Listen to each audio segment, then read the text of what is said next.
నేను యేసయ్యలాగా నడవాలి, నేను యేసయ్యలాగా జీవించాలి, నేను యేసయ్యలాగా బ్రతకాలి.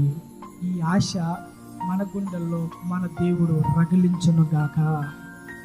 ఒకవేళ ఇలాంటి ఆశతో, ఇలాంటి తపనతో, ఇలాంటి ఉద్దేశంతో, ఇలాంటి మనసుతో మనము కానీ బ్రతుకుతున్నట్టయితే, మనము కానీ జీవిస్తున్నట్టయితే, మనము కానీ మన జీవితంలో ఈ మంట రగిలితే మనల్ని ఆదుకోవడానికి యేసయ్య దక్షిణ హస్తం ఎప్పుడు మనకు తోడుగా ఉంటుంది కదా. అలాంటి వాడి జీవితంలో తుఫాను చెలరేగినప్పుడు, గాలులు వీచినప్పుడు, బ్రతకాలనుకున్నవాడు, యేసులాగా జీవించాలనుకున్నవాడు మునిగిపోతున్నప్పుడు దేవుడు చూస్తూ మౌనంగా ఉంటాడా?